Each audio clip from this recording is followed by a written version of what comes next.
نحمدہ و نصلی علی رسولہ الکریم اللہم صلی وسلم علی سید البشر والشفیع والمشفع فی المحشر الذی ختمت بہ النبیین وعالیت درجتہ فی علیین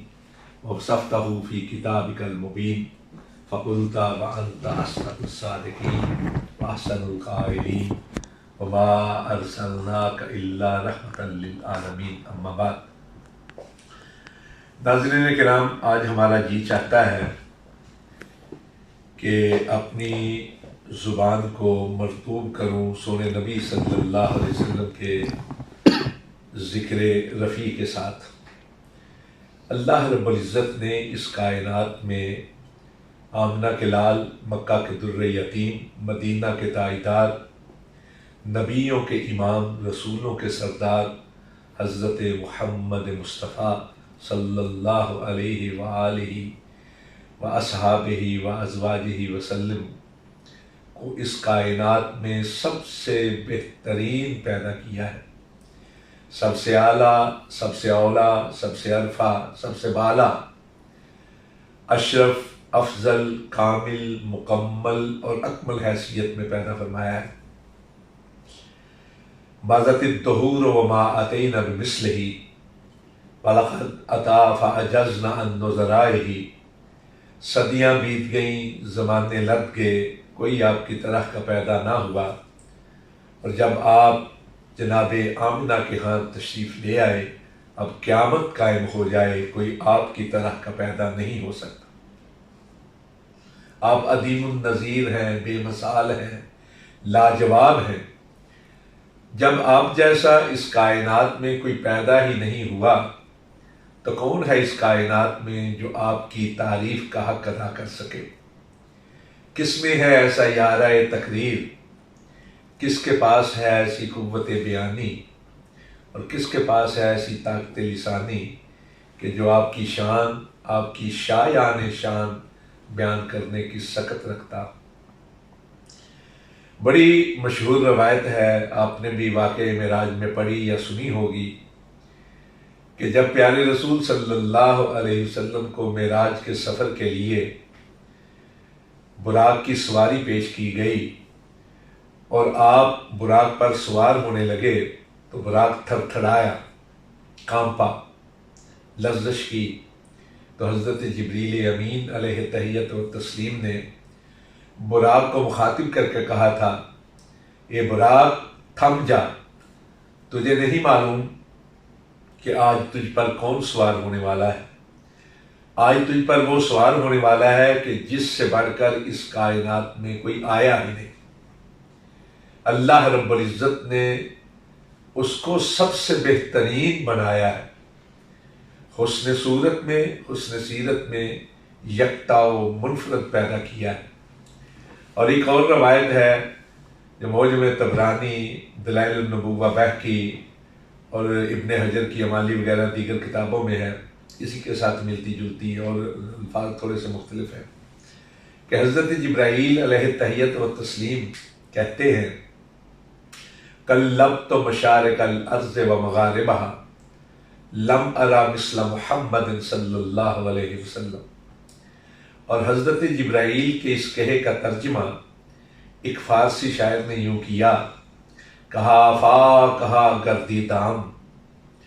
بسیار خوب آدی دام، مہر بتان لرزی دام، آفا کہا گردی دام بسیار خوب آدی دام، مہر تابان لرزی دام، لیکن تو چیزیں دیگرے، کہ کلبت مشارق الارض و مغاربہا لم ارى مثل محمد صلی اللہ علیہ وسلم، کہ میں مشرق سے لے کر مغرب تلک گیا، میں نے شمال سے جنوب تک پرواز کی، ہر دور کے صاحبان جمال و کمال دیکھے، قسمہ قسم کے دیکھے، رنگ برنگ دیکھے، دم کر دینے والے دبنگ دیکھے، لیکن اے آمنہ کے لال، تجھ سے بڑھ کر نگاہوں میں کوئی آیا ہی نہیں۔ اور نگاہوں میں کس طرح آتا کہ اس سے بڑھ کر تو کائنات میں کوئی پیدا ہی نہیں ہوا۔ اور کیا خوب کہا تھا، حضرت حسان بن ثابت رضی اللہ تعالیٰ عنہ نے۔ کون حسان؟ کائنات کے سب سے بڑے نعت خواں اور سب سے بڑھ کر مداح رسول صلی اللہ علیہ وسلم، کہ جن کے لیے اللہ کے پیارے رسول اپنا ممبر بچھا دیا کرتے تھے۔ حسان کو اپنے ممبر پہ بٹھا کر اپنی نعت سنا کرتے تھے اور فرماتے حسان مؤید بروح القدس ہے۔ وہ حسان بن ثابت رضی اللہ تعالیٰ عنہ نعت کے مشہور ترین اشعار میں کہتے ہیں کہ وَأَحْسَنَ مِنْكَ لَمْ تَرَ قَطُّ عَيْنٌ۔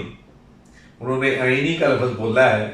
میں اس میں تھوڑا سا اور معنویت پیدا کرنے کے لیے عرض کرتا ہوں کہ حضرت حسان نے فرمایا وَأَحْسَنَ مِنْكَ لَمْ تَرَ قَطُّ عَيْنٌ وَأَجْمَلَ مِنْكَ لَمْ تَلِدِ النِّسَاءُ خُلِقْتَ مُبَرَّأً مِنْ كُلِّ عَيْبٍ كَأَنَّكَ قَدْ خُلِقْتَ كَمَا تَشَاءُ۔ آقا آپ ایسے خوبصورت، خوب روح، خوش جمال، خوش خصال، حسن تمثال، ایسے صاحب جمال اور صاحب کمال کے کمالات کے کمال کو پہنچے ہوئے اور حسن صفات کے اتمام کو پہنچے ہوئے، کہ آپ سے بڑھ کر سونا، منمونا، سندر سروپ، چندہ کا روپ کائنات کی کسی آنکھ نے دیکھا ہی نہیں، اور کائنات کی کوئی آنکھ آپ سے بڑھ کر حسین و جمیل، وجیح و شکیل کس طرح دیکھتی، کہ آپ سے بڑھ کر حسن و جمال کا پیکر، رعنائیوں کا مجمع، ضیاءپاشیوں کا مرکب کائنات کی کسی ماں نے جنا ہی نہیں۔ آپ عیوب سے مبرہ، نقائص سے مصفہ، خامیوں سے پاک، کجیوں سے صاف اس طرح پیدا ہوئے ہیں کہ آقا ایسے دکھائی دیتا ہے جیسے خالق نے آپ کو آپ کی مرضی کے مطابق پیدا کیا ہے۔ تو حضرات، جب آپ جیسا اس کائنات میں کوئی پیدا ہی نہیں ہوا تو کون ہے اس کائنات میں جو آپ کی تعریف کا حق ادا کر پائے، جو آپ کی شان، آپ کی شایان شان بیان کرنے کی سکت رکھتا۔ ہر شخص اپنے نامہ اعمال کی بہتری کا جتن کرتا ہے، ہر ایک کی یہ خواہش ہوتی ہے کہ کسی طور سونے مدینے والے کے ذکر کے ذریعے سے میں اپنے نامہ اعمال کو بہتر کر لوں، میں آپ کے چاہنے والوں میں شمار ہو جاؤں، شاید اسی طرح میری دنیا و آخرت بہتر ہو جائے۔ اللہ رب العزت نے اگر مدینے والے کو رفیع المنزلت اور عظیم المرتبت بنایا ہے اور آپ کے ذکر کو بلند ترین کیا ہے، آپ کے ذکر کو رفتیں اور وسعتیں عطا کی ہیں، تو جو آپ کا ذکر کرے گا اس کو بھی اس ذکر کی رفت کے باعث اور رفت کے صدقے اور تبرک اس کو بھی رفت ضرور ملے گی۔ تو ہر ایک شخص اپنے اپنے انداز میں سونے مدینے والے کے ذکر کے ذریعے سے اپنے بہتری کے جتن کرتا ہے اور کچھ بھی نہیں، ورنہ زبانیں گنگ ہو جائیں، کائنات کی ساری لغات کے الفاظ ختم ہو کر رہ جائیں، لیکن مدینے والے کی شان، ان کی شایان شان بیان کرنا ممکن نہیں ہے کہ اللہ رب العزت نے ان کو ایسا بہترین،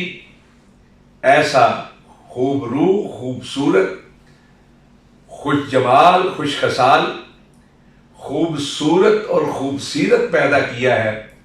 کہ ساری مدحتیں آپ کے ذکر کی رفتوں کے سائے میں چلی جاتی ہیں۔ ہم کوشش کرتے ہیں کہ آپ کے ذکر کے ذریعے سے ہماری دنیا و آخرت بہتر ہو جائے، اور آخرش یہی کہیں گے کہ صلی اللہ علیہ وسلم۔